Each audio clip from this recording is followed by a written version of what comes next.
अपने बारे में बताएं। मेरा नाम अभिलाषा त्यागी है। मेरी शादी यहाँ बादशाहपुर में 23 फरवरी 2012 में हुई थी। अच्छा। और मेरे पति का नाम जो है वो गगन त्यागी है। मेरी ननंद थी पारुल।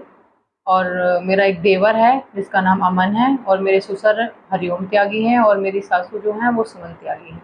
आपके कैसे रिश्ते थे पारुल त्यागी के साथ? मेरे पारुल त्यागी के साथ एक बहन जैसे संबंध थे। वो मुझे कभी ऐसा फ़ील ही नहीं हुआ कि वो मेरी ननंद है। हमारा साथ उठना, साथ बैठना, साथ खाना-पीना, साथ जाना, घूमना, हमारी सारी चीज़ें साथ होती थी। हम कभी एक-दूसरे के बिना रहे नहीं। मेरी शादी 2012 में हुई थी, उनकी शादी 2015 में हुई थी। 3 साल वो मेरे पास कुँवारी रहीं। वो बहुत संस्कारी, सुशील, शांत, इतने शांत स्वभाव की लड़की थी और बहुत ही हिम्मत वाली भी थी। चीज़ों को गलत और सही को सही। वो बहुत अच्छी लड़की थी। कहाँ शादी की गई थी? शादी की गई थी इनकी झटीकरा, झटीकरा में हुई थी इनकी शादी।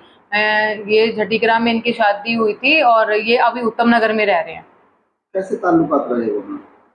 ताल्लुकात वहाँ पर तो इनके शादी के थोड़े दिन बाद ही इन्होंने इन्हें टॉर्चर करना शुरू कर दिया था। टॉर्चरिंग जो शुरू करी थी, दबाव बनाया था, पैसे लाने से शुरू हुआ था। इमोशनली भी ये चीज़ें हुई थी, सासू ने करी थी, सासू ललिता ने। और जो निधि ननंद है उसने लगातार ये चीज़ें वो करती रही, बार-बार, बार-बार पैसों की कि पैसे लाओ। मतलब इमोशनली भी वो लड़की उस टाइम पे भी नहीं समझी थी कि ये मुझसे पैसे ऐसे मँगा रहे हैं। जब शादी की थी तब कुछ क्या दिया?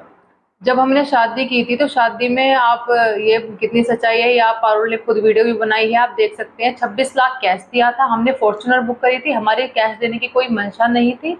हमारी इच्छा ये थी कि हम, क्योंकि हमारी छोरी ने कही थी कि हम बातचीत करते थे घर में कि हम अपनी बहन को बड़ी गाड़ी देंगे। तो 26 लाख की हमने फॉर्च्यूनर बुक करी थी, लेकिन उन्होंने हमें बोला कि फॉर्च्यूनर जी नहीं, हमें आप कैश दे दो। तो ये वहाँ से शुरू हुई थी कहानी। फिर हमने 26 लाख कैश दिया था, लेकिन उससे पहले हम 5 लाख कैश अपनाने में दे चुके थे उन्हें। उसके बाद भी उन्हें 5 लाख जो वो रोकना वगैरह होती है उसमें जाते हैं, जब दिया था। और 80 तोले के करीब हमने सोना दिया है। इस बात का तो पूरा समाज झटीकरा गवाह है इस चीज़ का कि हमने कितना सोना दिया है। अच्छा, उत्तम नगर में कब से रहने लगे थे? उत्तम नगर में जब ये शादी हुई है हमारी ननंद की, तो उस टाइम पे इन्होंने ये बोला था कि आप कैश दे दो। तो उस टाइम पे जब इन्होंने उत्तम नगर में फ्लैट खरीदा, जब हमने 26 लाख दिए हैं, तब इन्होंने ये फ्लैट खरीदा है उत्तम नगर में। और वहाँ पे जब से इन्होंने रहना शुरू किया शादी के थोड़े दिन बाद ही। एग्जैक्ट डेट तो मैं नहीं बता पाऊंगी कि एग्जैक्ट डेट कब थी, लेकिन उस शादी के बाद ही वहाँ पे रहना शुरू करा। शादी यहाँ पे हुई थी झटीकरा में। पारुल के रिश्ते कैसे रहे वहाँ उत्तम नगर में उनके साथ? पारुल बहुत सेवा करती थी, हर तरह से उनके साथ खड़ी रही है। क्योंकि आप इस बात से अंदाज़ा लगा सकते हैं कि भाभी और ननद का कैसा रिश्ता होता है। लेकिन यहाँ पे मैं इस चीज़ को कह रही हूँ कि मेरी पारुल जो थी वो एक मेरी बहन की तरह रही है, तो आप अंदाज़ा लगा सकते हैं कि वो फिर वहाँ पे वो किस तरह से रही होगी। उसके संबंध अच्छे थे, वो अपनी तरफ से बहुत अच्छी कोशिश करती थी सबका ध्यान रखना, लेकिन उन लोगों ने उसे समझा नहीं। और बस उन्हें ये लगा कि क्योंकि उनकी डिमांड हमने पहले ही वो उस चीज़ में आ गया था कि 26 लाख उनके दिमाग में बढ़ गई ये चीज़ कि हम इससे बस अब पैसे मंगाया करेंगे। तो अभी आखिरी समय में ये जो वीडियो देखने को मिली पारुल की, क्या था ये सब? ये टॉर्चर तो वो कर रहे थे उसे काफ़ी समय से, पैसे, क्योंकि शादी के थोड़े दिन बाद ही शुरू कर दिया था उन्होंने ये सब कुछ। पैसे मंगाओ, पैसे लाओ, ये वो। अब जो ये वीडियो की बात है, इस बारे में तो हमें पता ही नहीं था कि क्या वीडियो वहाँ पे बना रही हैं, क्योंकि सारी वीडियो उनके खुद फ़ोन से बरामद की गई हैं। हमारे पास वैसे कोई वीडियो भी नहीं थी जिसमें कि हम ये इस चीज़ को ये कह सकें कि भई नहीं, ये तो प्री प्लानिंग हमने ही लोगों ने करी है। ये तो सब पुलिस के सामने की बात है। क्या आखिरी बार की भी कोई डिमांड थी पारुल त्यागी की यहाँ अपने मायके पक्ष से? नहीं, डिमांड तो उन्होंने जब मना कर दिया लास्ट टाइम पे आके, जब ये 2 ट्विन्स बेबी हुए हैं, उसके बाद जब उन्होंने बिल्कुल बिल्कुल इग्नोर कर दिया कि मैं अब नहीं माँगूँगी अपने घरवालों से कुछ भी, चाहे आप कुछ भी कर लो। उसके बाद से तो चीज़ें छेड़-छाड़ वाली शुरू हुई हैं। जैसे? जैसे कि निर्दोष जो उनका ससुर है, उनसे उन्होंने बोला होगा कि सासू ने बोला होगा नहीं, बोला है, ये चीज़ बताई भी है खुद पारुल ने, कि ये चीज़ बोली है उन्होंने कि आप अब खुद देख लो, ये हमारी बात नहीं मान रही अब। तो जब से छेड़छाड़ शुरू ऐसे करनी शुरू की है उन्होंने कि आप हाथ टच कर दिया, हाथ पे हाथ लगा दिया, कंधे से कंधा लगा दिया, हल्का सा जैसे बच्चों को गोदी में ले रखे हैं पारुल दीदी ने और बोला कि ला मुझे दे दे, नोनू को मुझे दे, काशू को, जैसे गोदी में बच्चे को ले लेते तो ब्रेस्ट को ऐसे टच कर लिया, ये सब चीजें शुरू हुई।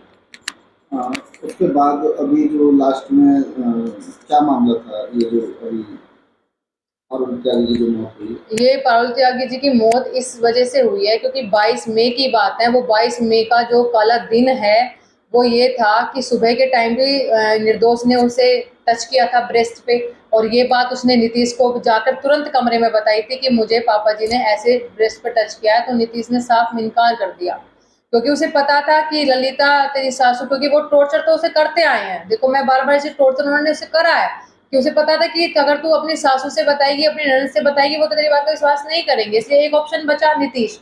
इसलिए उन्होंने नीतीश को बोला ये चीज कि मेरे साथ ऐसा हो रहा। उसने मना कर दिया, नहीं पापा ऐसा नहीं कर सकते।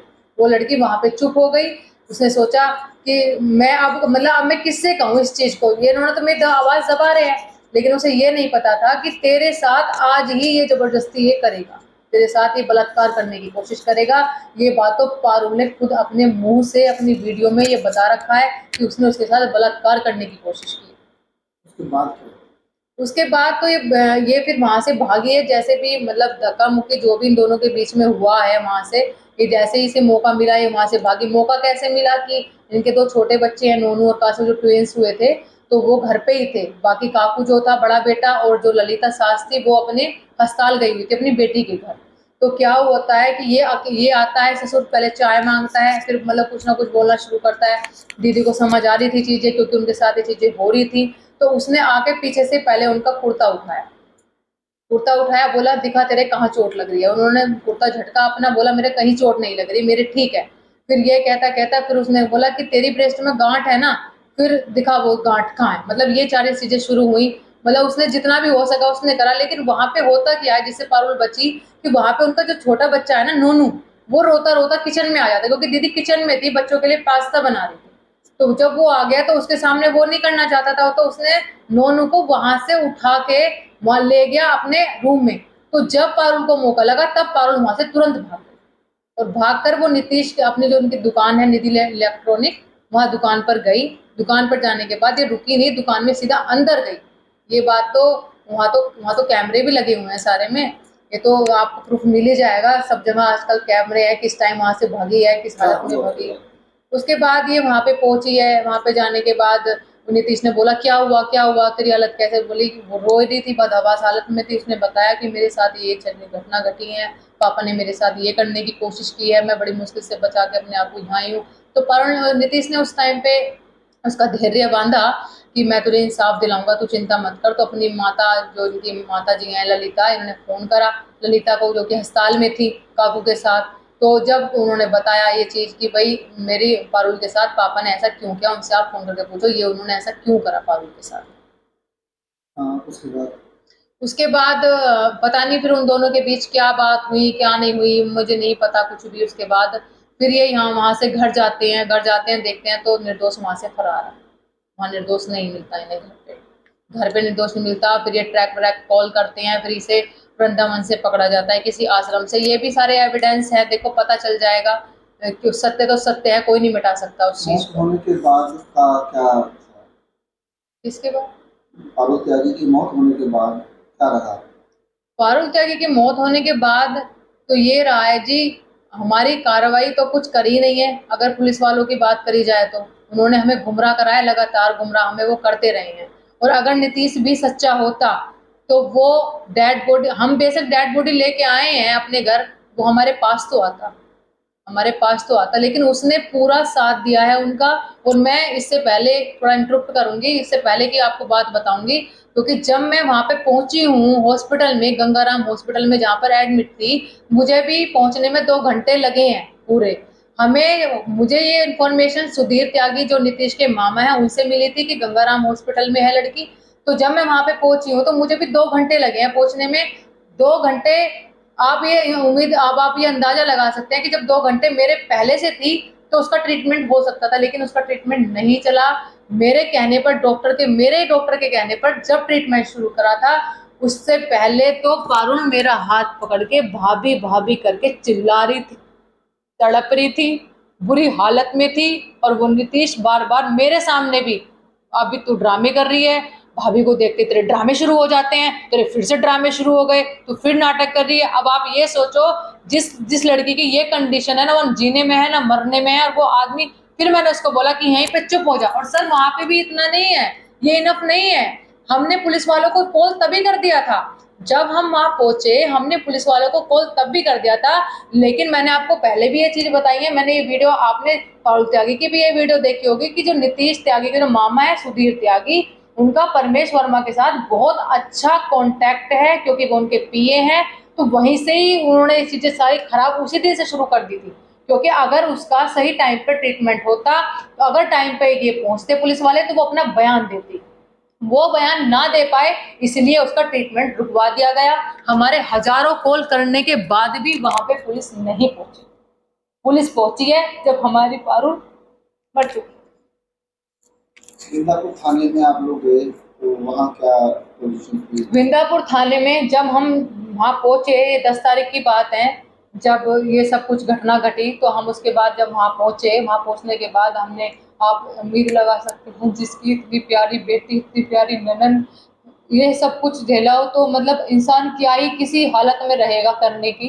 लेकिन मैंने फिर भी बहुत कोशिश की, मैं एप्लीकेशन लिख रही थी, लेकिन वो जो रणधीर सिंह है, जो वहाँ का थानेदार का उसका थाने का आईओ है, मैं आपके लिए बैठा रहूंगा, मैं आपका इंतजार करूंगा, मेरे बच्चे नहीं है क्या, मैं यहीं रहूंगा, मैं रात के 1 बजे तक यहीं रहूंगा क्या, मैं तुम्हारे लिए यहीं खड़ा रहूंगा क्या। उसने इस तरीके से हमारे साथ बर्ताव करा। बोला जाओ, अब कोई एप्लीकेशन नहीं लिखी जाएगी, सुबह आना, सुबह होगी कार्रवाई, अब कोई एप्लीकेशन। हमें जी वहां से भगा दिया गया। हमारी एप्लीकेशन, हमारी पारुल 10 तारीख में खत्म हुई थी। पूरा दिन हमारे पास था, क्योंकि 4-5 बजे के करीब हमारी पारुल खत्म हुई है। उसके बाद से, और उससे पहले हमने कॉल कर दिया था, लेकिन पुलिस वहां पे नहीं पहुंची। इसका आप संबंध जोड़ सकते हैं पूरा पूरा। मैं आपको फिर बता रही हूँ कि वहीं से ही स्टार्ट होता है सारा, वहीं से ही सब कुछ स्टार्ट हुआ है। परवेश वर्मा का, सुधीर त्यागी का, वहां से सब कुछ स्टार्ट होता है, वहीं से ही कार्रवाई रोकी गई है शुरू से ही। किसी चैनल को फोन किया? चैनल को मैंने फ़ोन किया, मैंने आज तक वालों को कॉल किया, मैंने आज तक वालों को कई कॉल किए, लेकिन आज तक वालों ने मेरा कॉल रिसीव नहीं किया। मैंने कॉल किया, लेकिन एक जो हमारे जेएनएन न्यूज़ है, हमारी बहन है, हमारे भाई हैं, ओमपाल जी, उन्होंने हमारी मदद की है, उन्होंने हमारी बहुत मदद की है। और मैं आप सभी देशवासियों से भी ये गुहार लगाती हूँ कि हमारी मदद करें, इस पारुल बेटी को इंसाफ दिलाएं।